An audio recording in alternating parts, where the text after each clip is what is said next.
প্রদীপের আলোর মতো যেন আমার সন্তান যেন দীর্ঘায়ু হয়, আমার সন্তানকে যেন ভগবান কৃপা করে, কল্যাণ করে, আমার সন্তান যেন দীর্ঘায়ু হয়।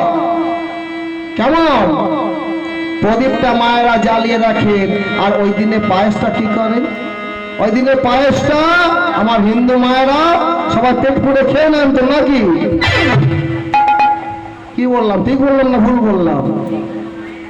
হ্যাঁ, হিন্দু মায়েরা খান না ওই দিনে পায়েসটা, কোন হিন্দু পিতা মাতা খান না। কেন খান না? ওই দিনে পায়েস হলো দেবভোগ্য বস্তু।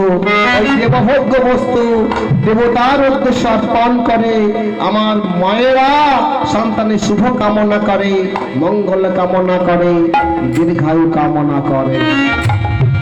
বোঝা গেল? তা মেঘণ্ড মুনি জন্মদিন পালন করা হলো, আহাজানি তাই মার্কণ্ড মুনি জন্মদিন পালন করা হলো। ছেলেকে পাঠশালা ভর্তি করে দিল মৃগণ্ড। মনে মনে ভাবছে যার বয়স মাত্র 10 বছর, তার তো 5 বছর হয়ে গেল, আর লেখাপড়া শিখি কি হবে? তখন বলছে ব্রাহ্মণীতে ভর্তি করি। পাঠশালা ভর্তি করে দিয়েছে, পাঠশালা ভর্তি করে পড়াচ্ছে। মার্কণ্ড বলো বাপ ক, বলো খ, বলো গ, বলো ঘ, বলো উয়া। যেই ক খ গ ঘ ওয়ার কথা বলেছে তো মার্কণ্ড এত কাঁদতে শুরু করেছে, মা কিছুতেই ভোলাতে পারছে না। কি হলো বাপ? আরে শুন, তোকে আমরা মারি নাই, বকি নাই, ধরি নাই, কিছু বলেনি, শুধুমাত্র বলেছি ক খ গ ঘ ওয়া। এত কান্নাকাটি করার কি আছে? ছোট্ট মার্কণ্ড বলছে, মা তোমরা কয়ের কথা বলতে বলছো তো, কয়ের মধ্যে কি আছে জানো মা? কি আছে রে? ও মা তোমরা ক্ষয়ের কথা বলছো তো, ক্ষয়ের মাঝখান থেকে ওকে দেখতে পাচ্ছি। কাকে দেখতে পাচ্ছি? শোনো না মা, তোমরা গয়ের কথা বলছো তো, গয়ের মাঝখান থেকে ও আমাকে হাত ছাড়া মেরে ডাকছে। রে তোমরা ভয়ের কথা বলছো তো, ভয়ের মাঝখান থেকে ও আমাকে কি মারছে। কি বলছিস তোমার কন্ড? কিছুই বুঝতে পারছি না। কি বলে জানো মা? ক বলে কহ কহ কৃষ্ণ কথা কহ, কৃষ্ণ কথা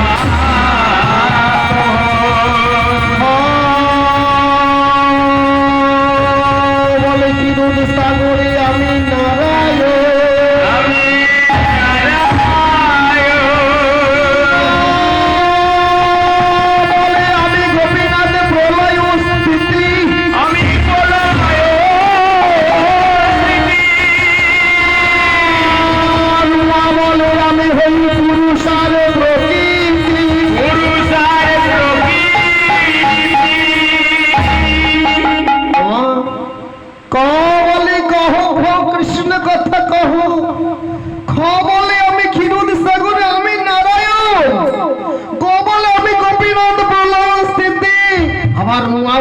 আমি ওই পুরুষার প্রকৃতি।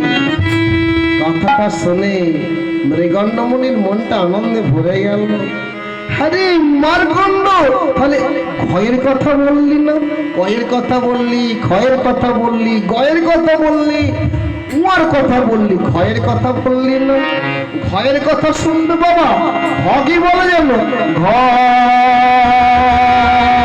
বলে ঘুমায় না ওরে জীবিকা, ওরে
দুহাত তুলে কেন বারবার বলতে বলছি?